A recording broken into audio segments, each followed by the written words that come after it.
How to lead your clinical team with confidence, understanding your role and the responsibilities of your team members. Today, we will talk about the importance of onboarding your new registered nurses to your agency to ensure they can and will provide quality care to their clients.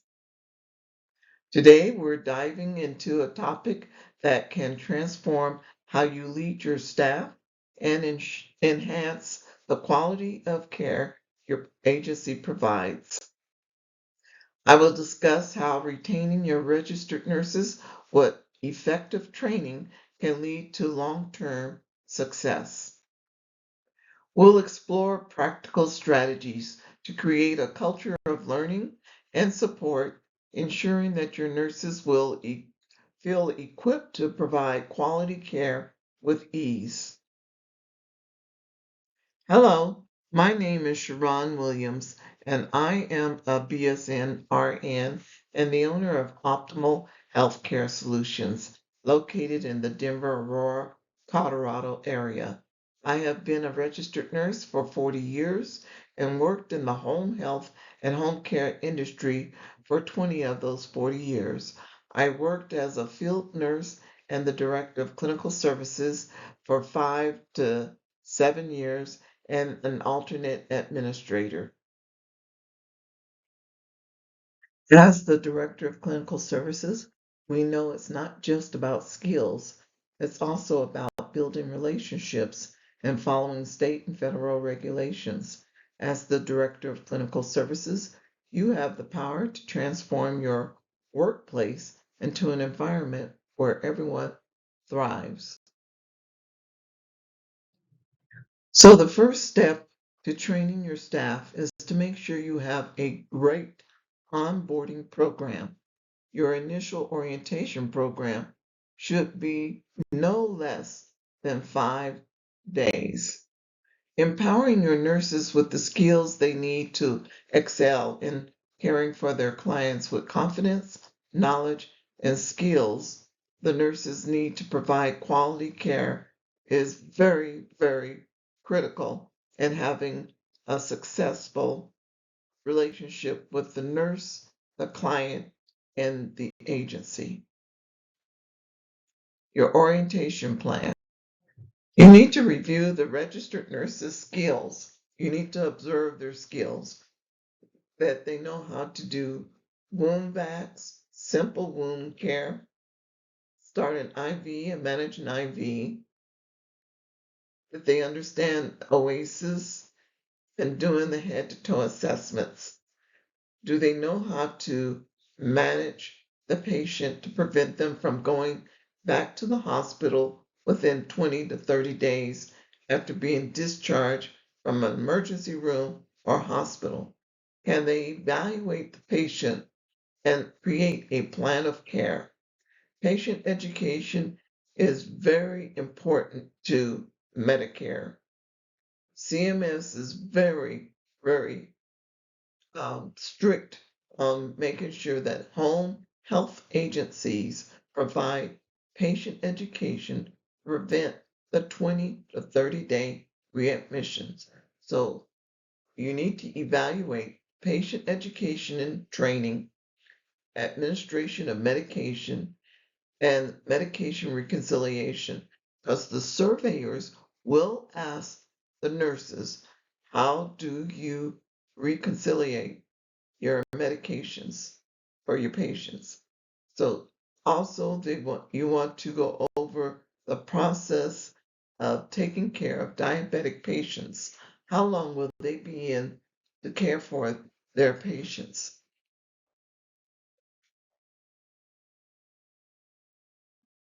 I mentioned it earlier, the principles of wound care, principles of IV therapy, understanding the basic principles of home health aid services.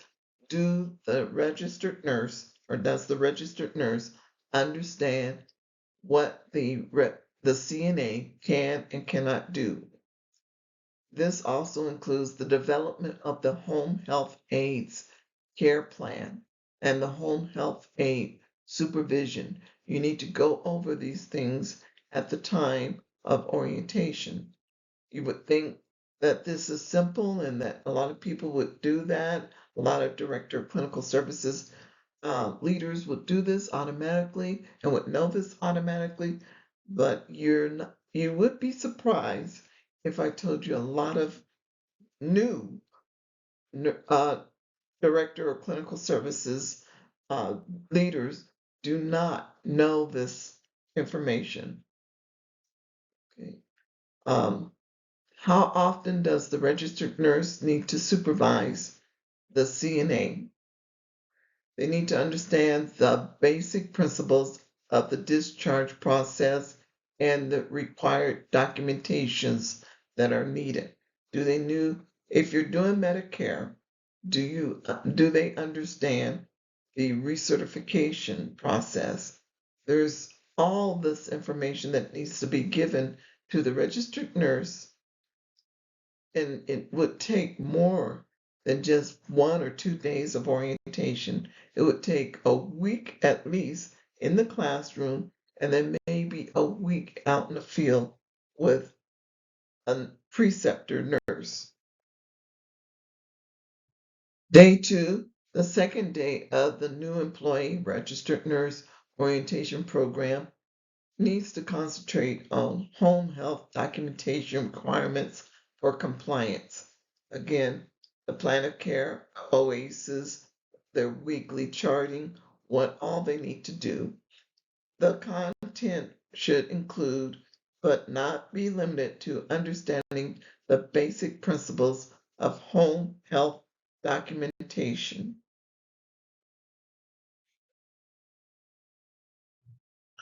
The initial comprehensive assessment, the plan of care, which would be the 485, what they need to do with physician verbal orders, the face-to-face requirement, making sure that that is in the chart, the home health care certification, the initial and subsequent frequency setting. How do you set up your frequency? Skilled nurse, 2 times 2 for 6 weeks, or 2 times 3 for 6 weeks, or would it be 4 times 2? How would she write the frequency of visits for the nursing care? And they need to know the nursing and therapy progress notes.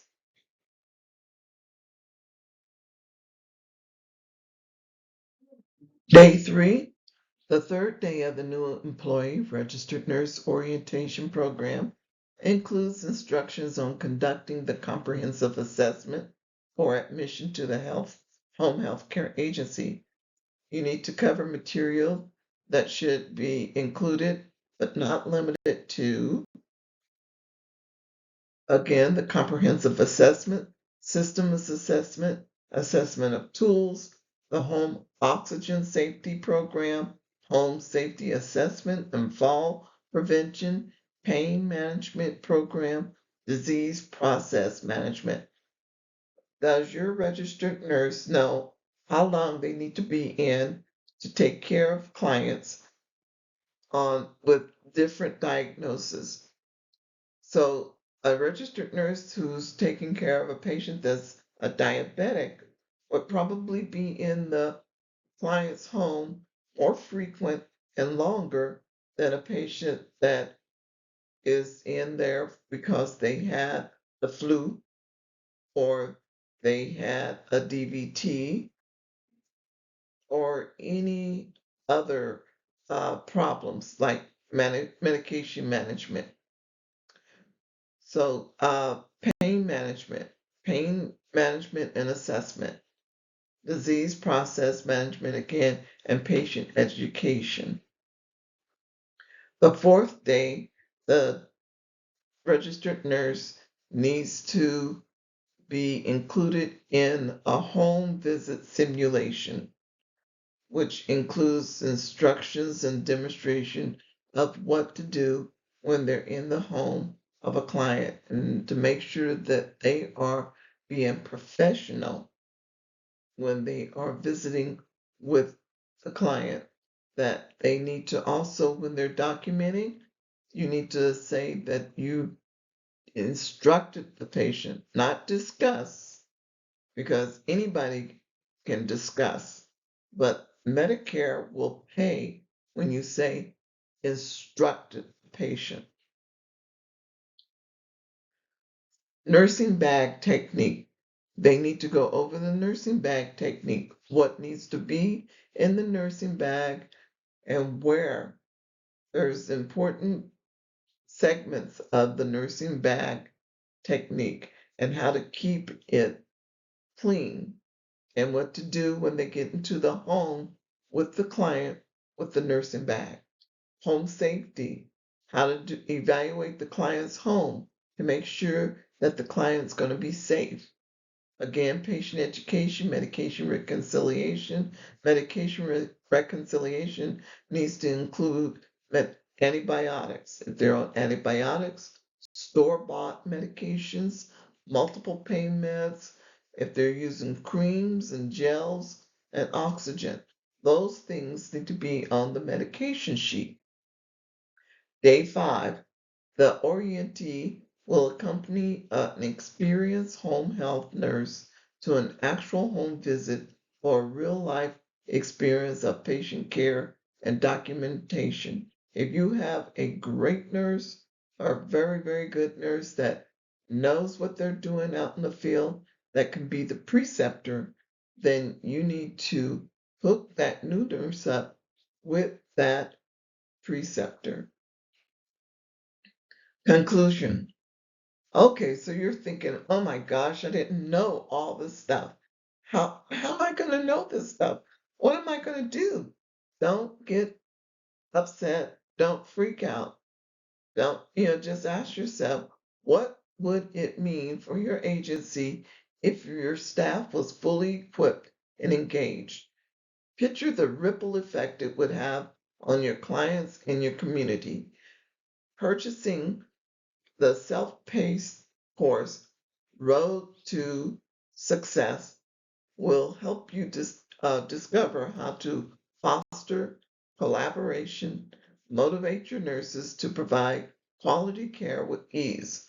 You'll have actionable insights that you can implement immediately. Here it is, the road to success. And then we add the nurse visit guide and the client care guide in with the road to success.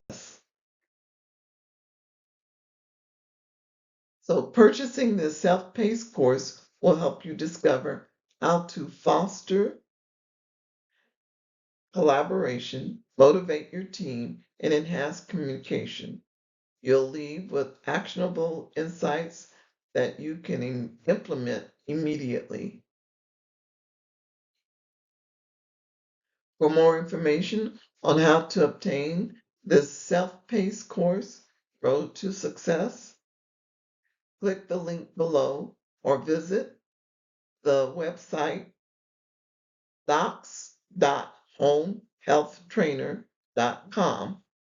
If you found this presentation to be useful, please like us and subscribe to our channel so you can get notified when I create more videos. Thank you